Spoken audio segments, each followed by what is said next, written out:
Alex, how you doing? Very good, very good. So what was today like? I mean, I know you've been at the Senior Bowl, you've been at the Combine, but now you're at UCF Pro Day. How did everything go today?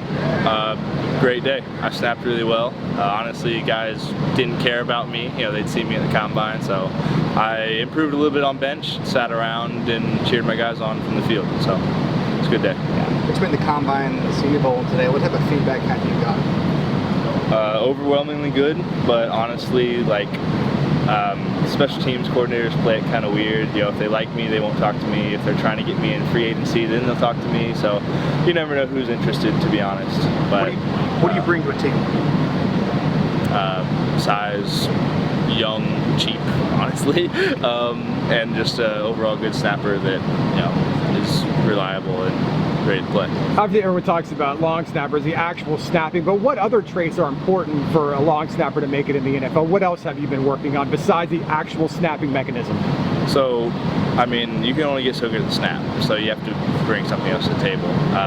You know, leadership, you got to be a great guy in the building. You know, you can't talk your way out of the room, basically. You know, good all-around guy, helpful, and find work to do anywhere other than snapping that, you know, helps you out. Alex, have you looked up to the NFL? Yeah, pure snapping-wise, everybody looks up to Morgan Cox. He's just another level. But Charlie Hewlett, a guy out of UCF, played, I think he's in his 11th year for the Browns.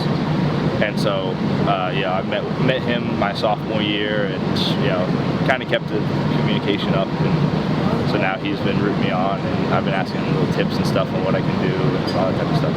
Have you had any private workouts with teams, or are those coming up for you? None yet. We're scheduling them now. Can you name drop? Do you want to name drop any teams that have reached out? You'd rather not. Okay. Yeah, I'm good. Okay. Do you have any plans for the NFL draft? Not yet. Still trying to figure that out. You know, draft party probably, but still trying to figure out where. What does UCF mean to you? You've been here a long time. You've seen a lot of great moments of this football program.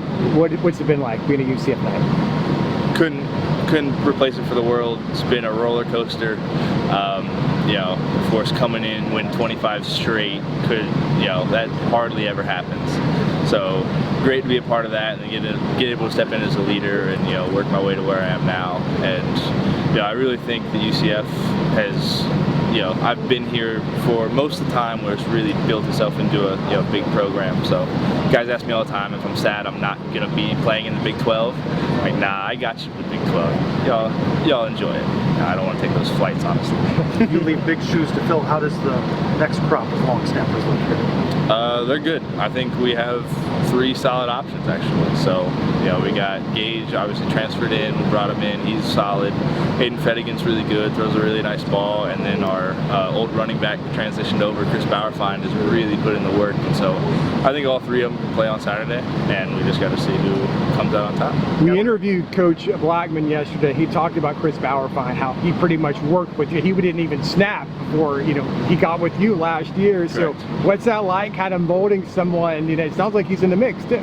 Yeah, it was different for me because obviously I've been watching my own film and making really small critiques, and then you get in a brand new guy that doesn't know how to snap, and so I had to really like rethink through a lot of the stuff that a lot of the problems I solved 9-10 years ago. I had to bring back. Okay, how do you do that? So all that type of stuff. It was cool getting to start over, getting a new snapper's eyes and stuff like that.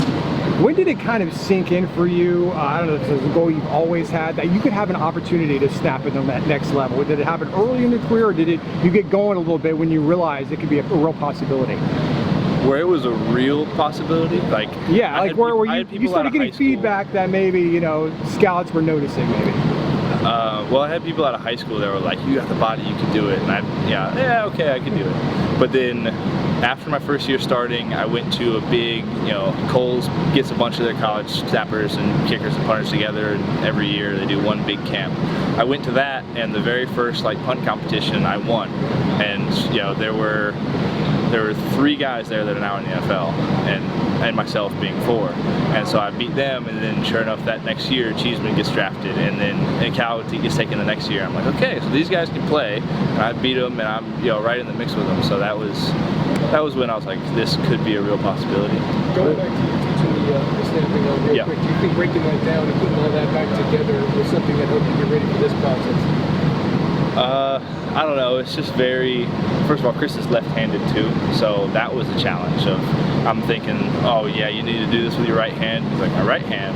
No, your left hand. Okay, so I gotta think of, let me get this left-handed snap down, and so. It's just completely different issues. It's like trying to teach somebody to throw when you're really trying to pitch. I don't know. What do you feel like you gained most in coming back for a final year of eligibility? A lot. Another year of leadership. I got to be known as the top guy this year, where I was like #2 last year. I got extra time to work on my field goals and the laces up, a little bit extra strength, play a year at 245 instead of 238 I was at 2 years ago. So to really be comfortable where I am and know for a fact that I'm where I should be, gave me another year to settle in. What was your favorite moment at UCF? Oh man, I think you've asked me this before. Yeah, I know I have. Oh man. We'll hear it again. Favorite moment. You can give a couple if you can't decide. Yeah, I don't know. Obviously there's the 2017 USF game. You went viral. It went viral. And then, watching DJ Mack bring us back in the 2018 championship. There's just so much. My fumble recovery 2020. Shoot, I don't know. Just every day is so much fun. Shows you had a good college career. Very, very good. Just how excited are you for this process and this moment? You're going to get some big news here before too long. Start your NFL journey. It's got to be a really exciting time for you right now. Extremely. It's just waiting that month till draft day.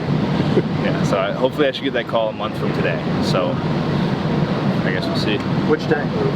April 29th, day 3. Day 1, day 2. Day 3.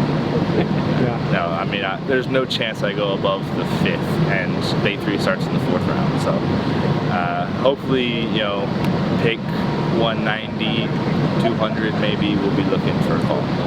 So, how have you noticed the attitude about drafting long snappers change over the last handful of years, and what sort of confidence does that give you that you might get to have your name called and have that moment? So to get drafted as a long snapper or as a specialist in general, they expect you to walk in and win the job.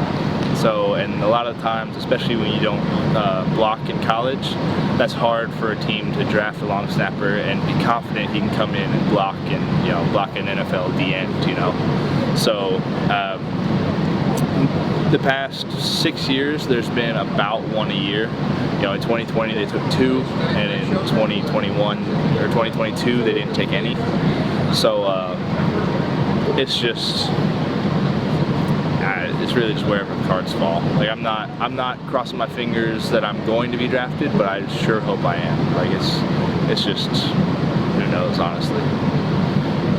Appreciate it. Thanks a lot, Alex. Thanks for everything these last few years.